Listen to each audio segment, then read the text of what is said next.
Hey guys, welcome to the YouTube channel. Today I want to talk about that Jon Moxley spot on the bat with nails coming out of it.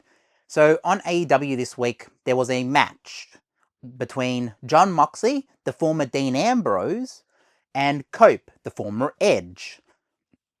Now, say what you will, you can see I've got some belts here. I've recently bought some belts, which are pretty cool. I don't know what to think about this, honestly. And I know what the AEW hardcores are saying. They're all saying, oh, it's done what it's supposed to. It's getting all the gossip. Everyone's talking about that spot. And look, in all fairness, the call to do that spot is not on Jon Moxley or Edge. Everyone's saying Edge should have known better. He is a trained veteran. Moxley is the same. They've been around forever. How do they do a spot like this? Moxley does hardcore matches. We know this. He is a fan of that style.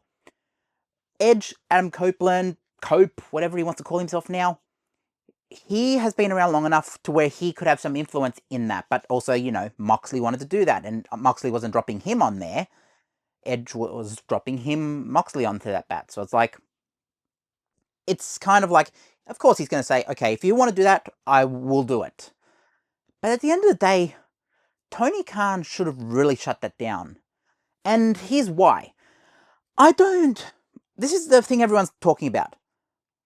Yes, the nails looked like they were somehow like in his back or whatever, but they also looked gimmicked to me. It didn't look like they were like proper nails, if that makes sense. Like, they looked like they could have been part rubber or something. Like, it looked like it could have been gimmicked. So I think it could have been done in a way that was done safely, but also you see how badly something a spot like that could have went. All it takes is 1 inch off the side and you hit his kidneys. All it takes is 1 or 2 inches up in the torso, you hit his spine, or you hit his heart. There's so many ways that could go wrong. Or a puncture a lung. Like, there's so many ways that a spot like that could go wrong. And look, I've met Moxley before when he was in the Shield. When he was out in Australia in 2014, I met him, met Roman, met Seth Rollins. I've met the Shield. But I don't know why he needs to be doing this. He's the world champion. There's a reason why I'm wearing belts in this. Moxley is the AEW world champion. Why does he need to be doing this? What purpose does him being thrown on a bed of nails serve to the storyline or serve to the character? Now, given I haven't watched AEW in a moment, like, I'll occasionally check out the highlights on YouTube just to get an idea what they're doing, but I look at that and I'm like, okay, well, if those were gimmick to nails, what happens when the school kid now who watches AEW says, I'm gonna replicate that, and then they try to make their own spike bat? And I get there's always disclaimers of like, do not try this at home. What happens when the indies try to top it? Yeah, I don't get why this stupid shit has to be in wrestling. I don't get it. And look, everyone talks about the steel chair shots. Like, everyone talks about steel chair shots to the head. That has been outlawed. Like, I get that. That's like, Cornette calls it outlaw mud shows, whatever, or like, the extreme stuff. But, the chair shots have been outlawed because of what happened with concussions throughout the years. I'm not going to mention names. Everyone knows Benoit, but like, so many wrestlers have suffered from concussions, and really bad concussions, to the point, like, even Foley has admitted he has some form of CTE that he's starting to realize. Like, there's so many scenarios where chair shots don't need to be in wrestling anymore. And also, by ruling out chair shots, to the head, chair shots to the head I'm talking about, even when Cody did it in AEW with the gimmicked chair, people were like, get that shit out of wrestling. Like, we don't need it. The storyline doesn't need it. When you have a really good story, you don't need the silly gimmick bullshit that AEW is doing. And look, AEW fans, I watched AEW from the beginning. I jumped across when Jericho started that company with Tony Khan and the Elite and all that stuff. I was there. I was there from the initial stages. I ordered Jericho versus Kenny Omega at Wrestle Kingdom. Like, I watched that match live when it was on New Japan World or whatever. I followed that whole thing of how AEW got its start up. And also, All In, Chicago, whatever. I know that. But, I understand AEW from the start was the second biggest promotion in the world because there was no other one there. Now, all fairness to TNA, TNA was weakened at the time. But why is it now this some silly gimmick like, oh, let's just drop people on spiked bats and let's cut them open with the pizza cutter and lose our Domino sponsorship, you know? There is so much silly stuff happening on AEW. And in all fairness, look, we know what type of fan Tony Khan is. We know that's the style he likes. We know he loved ECW. But there's a reason ECW went under. They couldn't get sponsorships. They were doing really hardcore stuff, especially if you count New Jack matches. They were doing some really extreme stuff. And sponsors were just like, nope. The pay-per-view companies didn't even want to give them their money when they did a pay-per-view. But look, AEW is in a bit of a better standing because they're backed by a billionaire, a literal billionaire. The Khan family are billionaires.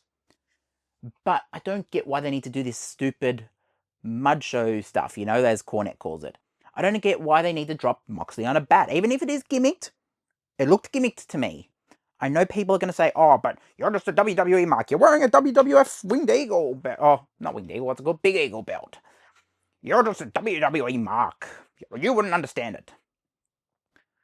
Well, who would understand it? Okay, AEW fans. This is for the most hardcore fans who jump in the comments on every AEW related video and say, you're just a WWE mark. What happens if Moxley gets dropped on that bat, it hits his lung or kidney or something, and then Moxley can't be saved? Your world champion would be, you know what I'm saying? What happens in that scenario? You're going to do the rest in peace show and do the whole, oh, but you know, Moxley was he died on his own terms or whatever. Like, yes, but also, we don't want more dead wrestlers. Back in the day, wrestlers dropped at an alarming rate. Eddie Guerrero dropped dead at one point, and I know that was due to many years of issues, and I know that, like, I'm not counting that as part of it. But when a bat goes into Moxley's back, what do you think he's going to do to deal with the pain? And Moxley has a kid with Renee, like, he needs to be doing, like, and look, this is his thing, I'm not saying anything about that, look. But honestly, Renee needs to sit down with him and just, like, say, dude, you got a kid, like, you can't be doing this. Like, what happens if it goes bad and it drives into a lung or something and we can't save you? Like, we need not John Moxley, we need Jonathan, whatever his name is, Jonathan Good or whatever his name is. You know, we need him to be there. Like, Renee Paquette, like, she needs to really talk to him about this stuff. But I don't want to see a dead John Moxley on AEW television. I know AEW wrestling fans will be like, yeah, we want to see a dead John Moxley. We don't care. Well, if that's your thing, fine. I feel so sorry for you. But Moxley is one of the most intriguing characters in like wrestling. Even when he was with WWE. He was given really silly stuff to do from a Vince McMahon era. But Moxley was a foundation member of the Shield. He has solidified his place in wrestling history. He will be in the Hall of Fame alongside the Shield, and he'll be in the WWE Hall of Fame on his own one day, you know. I believe that. But why does he need to be doing all this stuff? I don't get it. Especially on AEW. And this is what I mean, from Tony Khan's standpoint, I don't see what he gains. Like, yes, it serves his little I want to be Paul Heyman ECW booker shtick in his head. But ECW died, you know. Sorry, did I say AEW before? But ECW died. And it died for a reason. And you can't replicate that. Yeah, you can try to do the hardcore matches. You can try to do all that stuff. You can try to do the whole shtick of like, oh, we can do a real-life version of ECW. But it died for a reason, you know? And he is certainly no Paul Heyman. When people, like, I saw Stevie Richards commenting about it as well. Like, Stevie Richards, people were saying, oh, how can we hear this from a guy who literally tied the Sandman to a cross on ECW television? Well, A, they didn't hammer him to a cross, they had him tied up with barbed wire, the Sandman. And also, that happened without Heyman's knowledge from what I understand. Like, Kurt Angle was in the building that night. Heyman was quoted with saying, I never knew this was going to happen. I didn't know this was going to happen.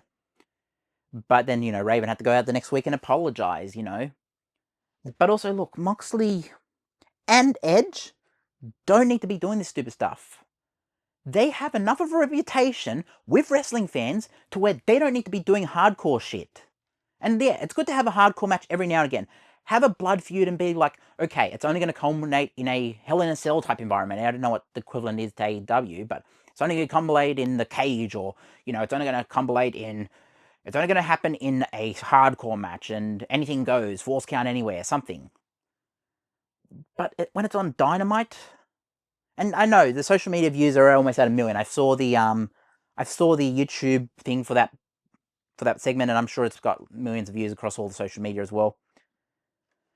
I don't get why they need to be doing this thing. Yes, people will look at it. Don't get me wrong. It's doing what it's supposed to. People are looking at it. People are like, I need to see this moment. I need to see it. But most people, they're looking at it to understand what the context is going to be from the people who look at it, the people who review it, the Eric Bischoffs, the Cornettes, the Stevie Richards. I don't know if Cafe de Renee's done one, but, I'm sure he will. There's all these people who will review it and talk about it and say, oh, yeah, it looks gimmicked, or, hey, I saw Stevie Richards say, oh, it looks dirty nails to me. But they will watch it to understand the context of what's getting said about it. But, I think when most wrestling fans, especially not the AEW hardcores, I know you guys are happy with anything. I know you guys are whatever. You're happy with seeing wrestlers go through that stuff. But what happens when you get the WWE fans who are like, oh, Edge is over there. I'm gonna check out that program because I want to see what's on that program. And they go over there and see that, and like, this is like are they trying to be ECW? I don't get it. And what's the purpose for that? Yeah, we've seen Cesaro there, Claudio Castagnoli. We saw that other bloke there, I forget what his name is, Wheeler something, Yuta, I think his name is. And, all these other guys. You see FTR there. FTR ran in and helped Edge. I don't get who this helps. I don't get who the segment was for. Can someone, if you're a hardcore AEW fan, if you're the most hardcore of AEW fans, and you're like, I got it, I understood it, I'll explain it to you, please jump down in the comments. Tell me who it helps if one of those gimmick nails, and I'm assuming they're gimmick nails, they went into his back that was really in his back, but tell me, who does it benefit if Moxley truly gets hurt? He's the world champion. What happens if he gets paralyzed? Who does it benefit? And I know everyone says, oh, you can get paralyzed in anything. Look at Droz. Droz got paralyzed in just an ordinary match. But that was 20 odd years ago. I think everyone can agree, whether you're the most hardcore fan of AEW, the most hardcore wrestling fan, whatever. I think we can all agree that we don't want to see paralyzed wrestlers. Can we agree on that? And I get Moxley would have had his say in this. I'm not saying he didn't. I'm saying, Moxley would have had a say in this. But it's up to Tony Khan as the boss to say, no, we can't do this. We don't want you to get hurt. We want you to be the world champion for however long, and you're going to, let's save it for a pay-per-view, or if we must, let's save it for a big TV special, let's save it for when it's Christmas or something where we're going to struggle with numbers. Let's save it for let's just put a drive behind it. Let's do okay, we're going to promote this. It's coming up in 6 weeks at this All In or whatever on free-to-air television, whatever. I just don't get why it's on a random Dynamite. Can someone explain it to me? Jump down in the comments and let me know, because I honestly don't get it. And yeah, thanks for watching, I guess.